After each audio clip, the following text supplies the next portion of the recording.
اچھا جی، آج ایکسل میں ہم نے نیکسٹ آگے شروع کرنا ہے. فارمولاز ہو گئے تھے، ڈیٹا آج کرنا ہے. ٹھیک ہے، ڈیٹا میں یہ ہے کہ ایکسل کے اندر آپ ڈیٹا امپورٹ کرتے ہو، کہیں سے لے کے آتے ہو ایکسل کے اندر فرام ایکسیس. ایکسیس کا جو پروگرام ہے ایم ایس ورڈ کے بعد ایکسل پاور پوائنٹ اس طرح وہ پروگرام ہے. تو یہ پروگرام ہے تو ایکسیس کی وہ فائل ہو نا آپ کے پاس، تو وہاں سے آپ ڈیٹا امپورٹ کر سکتے ہو. ابھی یہاں پہ کوئی فائل ہے ہی نہیں. جو آپ یا میلنگ وغیرہ میں وہ بناتے تھے، تو وہ بھی میلنگ میں بھی ایکسیس کی فائل میں ہی ورڈ کے اندر سیو ہوتی تھی، تو وہ بھی ہوتی تو آ جاتی. ویسے ایکسل کے بعد ہم پاور پوائنٹ کریں گے اور پاور پوائنٹ کے بعد ایکسیس کریں گے. تو فرام ویب انٹرنیٹ سے کوئی چیز آپ نے امپورٹ کرنی ہے تو وہ آ جائے گا. ابھی یہ مائکروسافٹ کی ویب سائٹ اوپن ہو رہی ہے، تو اس سے آپ نے کوئی ڈیٹا امپورٹ کرنا ہے تو وہ کر سکتے ہیں. فرام ٹیکسٹ فائل، ٹیکسٹ کی کوئی فائل جو نوٹ پیڈ کی فائل ہوتی ہے اس میں کوئی ڈیٹا ہے تو وہ آپ امپورٹ کر سکتے ہو. ٹھیک ہے، فار ایگزامپل اسٹارٹ میں نوٹ پیڈ اوپن کرتا ہوں، آل پروگرام میں جا کے ایکسیسریز میں یہ نوٹ پیڈ ہے. ٹھیک ہے، اس میں سارا ٹیکسٹ آتا ہے. یہ ونڈو میں آلریڈی پروگرام ہوتا ہے. یہ 2 لائنیں میں نے لکھی ہیں اور اسے میں نے سیو کر دیا. مائی ڈاکومنٹ میں اس کو آر کے نام سے کوئی بھی نام دے کے میں نے سیو کر لیا. اب میں ایکسل میں سے لے کے آنا چاہتا ہوں، تو میں فرام ٹیکسٹ میں جا کے یہاں سے آر پہ کلک کر کے امپورٹ کروں گا، نیکسٹ کروں گا، نیکسٹ کر کے فنش کر دوں گا، اوکے کروں گا جب، تو یہ وہ ٹیکسٹ یہ ایکسل میں آ گیا. اسی طرح ٹیکسٹ کے علاوہ ایس کیو ایل کی فائل ہوتی ہیں، ایکس ایم ایل کی فائلیں ہوتی ہیں، کیوریز کی ڈفرینٹ. تو وہ میں چیزوں سے آپ جو ہے نا وہ لے آ سکتے ہیں ڈیٹا. ایگزسٹنگ کنیکشن میں انٹرنیٹ سے آپ نے کوئی ڈیٹا لے کے آنا ہے وہ بھی لا سکتے ہیں. اور اس کے علاوہ ویسے جو فائلیں پڑی ہوئی ہیں جتنی وہ بتا دیتا ہے. یہ نیٹ کی ایک فائل ہے، ایم ایس این منی سینٹرل انویسٹر کرنسی. یہ اوکے کریں. ٹھیک ہے، یہ بھی اوکے کریں. ابھی یہ دیکھیں یہ سرکل چل رہا ہے، یہ نیٹ سے ابھی یہ ڈیٹا سارا اپلوڈ کر دے گا یہاں پہ، مطلب امپورٹ کر دے گا. ٹھیک ہے، ابھی تھوڑا ہم ویٹ کرتے ہیں جب تک یہ نیٹ سے ڈاؤن لوڈ نہیں ہو جاتا. ٹھیک ہے، تو ابھی یہ ڈاؤن لوڈ ہو گیا. ٹھیک ہے، اب دیکھیں یہ سارا ڈیٹا ہمارے پاس آ گیا. Currency rates provide by M S N money ان کے آ گئے. ٹھیک ہے، ریفریش میں یہ ہوتا ہے، ریفریش کرو گے جو آپ نے امپورٹ کیا ہو، پھر وہ ریفریش ہوگا، سرچ کرے گا، اس میں نیا ڈیٹا جو چینجز ہوئی ہیں، ریٹ وغیرہ چینج ہوئی ہیں وہ پھر چینج ہو کے نئے آ جائیں گے. اس طرح وہ ریفریش ہوتا رہتا ہے نا ڈیٹا.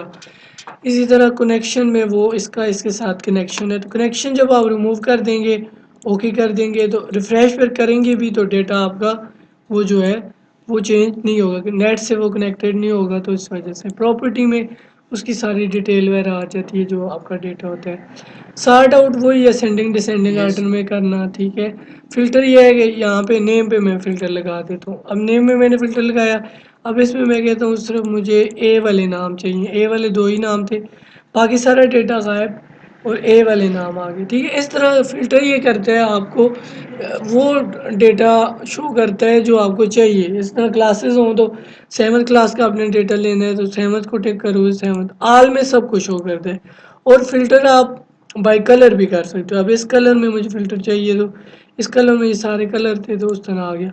یا پھر آپ کو آٹومیٹک میں چاہیے تو آٹومیٹک اس طرح فلٹر ساری تو سینڈنگ ڈسینڈنگ آرڈر اور یہ سارا آپ فلٹر اس طرح کر سکتے ہیں. اور کلیئر میں فلٹر کو ہٹا سکتے ہیں. اب یہ فلٹر ہٹ گیا، کلک ہٹائیں گے تو کلک سے بھی ختم. ایڈوانس میں سارا ایریا بتاتا ہے جہاں پہ فلٹر لگا ہوا ہے آپ کا. ٹھیک ہے، اس کے بعد ہے text to column. Text to column یہ ہے نا کہ آپ نے ایک شیٹ میں یہ آپ نے اوپر ہیڈنگ دی تھی نیم کی، تو آپ لکھتے ہو کاشف محمود، پھر یہاں پہ حمزہ مقبول کر دی جو. اب یہ 2 آپ نے نام لکھے اور انسان میں ان کے ابو کے نام بھی ہیں. یہ ہم کہتے ہو نہیں ان کا نام الگ ہونا چاہیے، ابو کا نام الگ اگلی سیل میں ہونا چاہیے. اب دوبارہ سے اس کو موو کرنا مشکل ہے نا، تو آپ اس کالم کو اس طرح سلیکٹ کرو، ٹیکسٹ ٹو کالم میں جا کے نیکسٹ کر کے. اچھا، اس میں ایک اور چیز ہے، جب آپ اسے ٹیکسٹ ٹو کالم کرتے ہو ڈیلیمیٹر میں نیکسٹ کر کے اسپیس پہ کلک کر دو، کیونکہ ہم نے اسپیس پہ کام کرنا ہے نا. اس میں اسپیس کی بھی آپشن دیتے ہیں، سیمی کالن کاما کی بھی، ادر بھی، تو آپ نے اسپیس پہ کرنا ہے اور نیکسٹ کر کے فنش کر دینا ہے. اب یہ اگلے سیل میں خود ہی چلا گیا. تو یہ اس طرح اس کا فادر نیم کے اوپر ہیڈنگ دے دو گے. اس طرح آپ ان کو الگ کر سکتے ہیں. ٹھیک ہے، وعلیکم السلام. ٹھیک ہے، یہاں تک کلیئر ہے. اس کے بعد ریموو ڈپلیکیٹ، اگر آپ کے پاس کوئی ڈبل ویلیوز ہیں، ٹھیک ہے، یہ کچھ ڈبل ویلیوز ہیں آپ کے پاس، آپ کہتے ہو یار ڈبل ویلیو ختم ہونی چاہیے تو ریموو ڈپلیکیٹ کر دیں، اوکے کریں، دو ڈبل ویلیو ختم کر دی اس نے، ٹھیک ہے۔ پھر ڈیٹا ویلیڈیشن یہ ہوتا ہے کہ آپ یہ ایریا سلیکٹ کرتے ہو اور کہتے ہو یہاں پہ وہی ڈیٹا لکھا جائے جو میں چاہتا ہوں، ادروائز کوئی نہ ہو۔ جیسے اول نمبر کی بات کریں، ڈیسیمل، اسٹیٹ، ٹائم، جو بھی آپ، میں ڈیسیمل کی بات کرتا ہوں، اور بٹوین بھی کر سکتے ہیں، ناٹ ایکول بھی، گریٹر دین بھی، یہ مرضی آپ کی، میں بٹوین ہی کرتا ہوں، میں کہتا ہوں 1000 اور 2000 کے درمیان جو ویلیوز ہیں جسٹ وہی اس میں انٹر ہو، ادروائز اس ایریا میں اور کوئی نہ انٹر ہو۔ 1000 لکھتا ہوں، یہاں پہ لکھا جا رہا ہے، 2000 لکھتا ہوں، لکھا جا رہا ہے، لیکن جیسے میں 2500 لکھوں گا ایرر دے دے گا، ٹھیک ہے۔ پھر اسی طرح میں 500 لکھنے کی کوشش کروں گا، پھر بھی ایرر دے گا، اس کا مطلب یہ ڈیٹا سیل جو ہے یہ ویلڈ نہیں ہے، تو اس طرح ڈیٹا ویلیڈیشن دیتے ہیں، ٹھیک ہے۔ ختم کرنا ہو ڈیٹا ویلیڈیشن، یہاں پہ جا کے یہ آپ ختم کر دیں، مطلب اینی ویلیو اوکے کر دیں تو پھر کچھ بھی آپ لکھ سکتے ہیں، یہ دیکھیں آپ لکھ رہے ہیں۔ کنسالیڈیٹ کیا ہوتا ہے؟ کنسالیڈیٹ یہ ہوتا ہے کہ آپ ڈیٹے کو 2-3 شیٹ میں ڈیٹا ہے نا، تو ایک شیٹ پہ ان سب کا آپ رزلٹ چاہتے ہو، formula as a formula use کر، فار ایگزامپل یہاں پہ میں نے 10 10 10 10 یہ 3 ان کو میں نے جمع کیا ہوا تھا، 30 یہاں پہ آ گیا۔ اگلی شیٹ پہ میں نے کچھ اور ویلیوز 20 20 20 20 20 یہ ایڈ کیے ہوئے تھے میں نے۔ اب تیسری شیٹ پہ میں چاہتا ہوں ان دونوں کا مجھے رزلٹ چاہیے یہاں پہ، ویسے تو ڈائریکٹ نہیں لے سکتا، کنسالیڈیٹ میں جاؤں گا، پھر شیٹ 1 پہ جاؤں گا۔